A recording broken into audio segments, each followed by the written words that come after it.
ជំរាបសួរពុកម៉ែបងប្អូនទាំងអស់គ្នាតោះថ្ងៃនេះជួបជាមួយខ្ញុំម្ដងទៀតហើយថ្ងៃនេះធ្វើម្ហូបឆាអានងមួយពងទាណាពុកម៉ែបងប្អូនទាំងអស់គ្នាតោះចូលមើលការធ្វើរបស់ខ្ញុំទាំងអស់គ្នាហ្មងទៅវីដេអូមួយនេះខ្ញុំទៅមកពីផ្សារពុកម៉ែបងប្អូនទាំងអស់គ្នាឃើញអានងថ្មីល្អពេកទិញមកឆាហូបហ្មងទៅអានងឆាថ្មីហូបចឹងផ្អែមឆ្ងាញ់ណាពុកម៉ែបងប្អូនទាំងអស់គ្នាយកទៅស្ងោរក៏បានឆាមួយពងទាដូចខ្ញុំចឹងក៏បានដែរពុកម៉ែបងប្អូនទាំងអស់គ្នាហើយខ្ញុំដកអានោះចេញហើយក៏ខ្ញុំមានពងទា2គ្រាប់ពងទា2គ្រាប់ហ្នឹងពងទាខ្ញុំមាននៅផ្ទះប្រហែល10គ្រាប់ដែរខ្ញុំទិញទុកនិយាយទៅពងទាហ្នឹងទិញទុកនៅផ្ទះតែដាច់ទេពុកម៉ែបងប្អូនអរគ្នាកាលពីថ្ងៃណាដាច់ចៃចឹងទៅយើងមានពងគូសជៀនហូបភ្លាមអីចឹងទៅណាឃ្លាមយប់អីក៏មានស្រាប់ដែរហើយនេះគឺជាអានោះដែលខ្ញុំចិត្តស្បកសម្អាតស្អាតហើយណាពុកម៉ែបងប្អូនអរគ្នាកុំឆ្ងល់ហេតុអីឃើញកណាត់កាត់ច្រើនកណាត់បែបនេះដោយសារតែខ្ញុំហ្នឹងវាចាត់សបកទៅវាកេងកង់ចេះកាត់ចឹងទៅវាឈឺសបកស្អាតស្មើចឹងណាហើយតែមកខ្ញុំចិត្តវា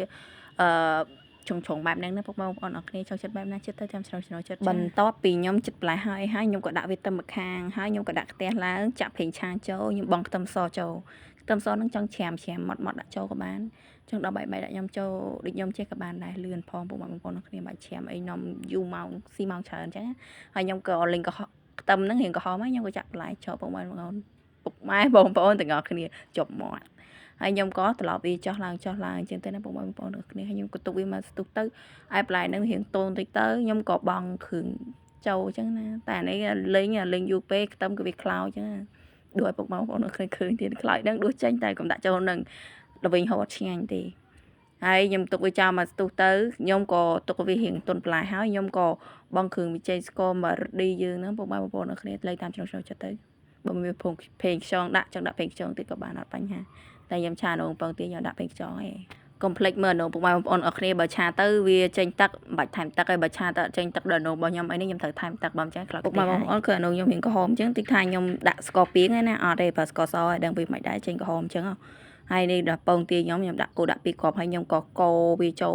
ជាមួយសែននងយើងហ្នឹងពុកម៉ែបងប្អូនអរគ្នាពេលខ្ញុំកូរខ្ញុំបិទភ្លើងខ្ញុំវាយពងទាដាក់ដើម្បីផ្ទះយើងវារៀងតិចបន្តិចកុំឲ្យដាក់ចូលភ្លើងវាខ្លោចបាតយកហ្មងអញ្ចឹងណាពុកម៉ែបងប្អូនអរគ្នាបើ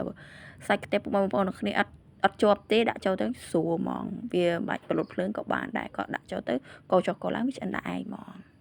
ដោយសារខ្ទះយើងក្តៅងុំអញ្ចឹងណាពុកម៉ែបងប្អូនទាំងអស់គ្នាហើយខ្ញុំកូរវាលាយសពមួយផ្លែហើយបានខ្ញុំបើកភ្លើងម្ដងទៀតខ្ញុំបើកភ្លើងម្ដងទៀតហ្នឹងខ្ញុំដាក់ភ្លើងតិចណាពុកម៉ែបងប្អូនអរគ្នាហើយខ្ញុំកូរវាត្រឡប់ចុះត្រឡប់ឡើងដើម្បីឲ្យពងទាយើងហ្នឹងវាឆ្អិនសពជាមួយបន្លែរបស់យើងឲ្យវាចូលជាតិគ្នាមួយគ្នាណាពុកម៉ែបងប្អូនអរគ្នាហើយភ្លក់មើលទៅបើសិនជាវាមកល្មម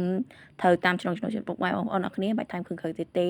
ហើយក៏ដូចដាក់ចានមកឲ្យថែមខ្ទឹមស្លឹកខ្ទឹមដូចខ្ញុំចេះមកណាពុកម៉ែបងប្អូនអរគ្នាឃើញតំណងតិចចាបន្ទាប់ពីខ្ញុំឆាឆ្អិនរួចរាល់ហើយខ្ញុំក៏ដួសថែមបាយមួយចានទៀតណាពុកម៉ែបងប្អូនអរគ្នាទុកហូបមួយស្លយើងហ្នឹងខ្ញុំធ្វើឲ្យភ្លាមហូបបាយភ្លាមហ្មងណាតោះមកអញ្ជើញហូបបាយទាំងអស់គ្នាណាពុកម៉ែបងប្អូនអរគ្នាវីដេអូនេះក៏មានតែប៉ុណ្្នឹងទេណាចាបាយជួបគ្នាវីដេអូក្រោយមួយទៀត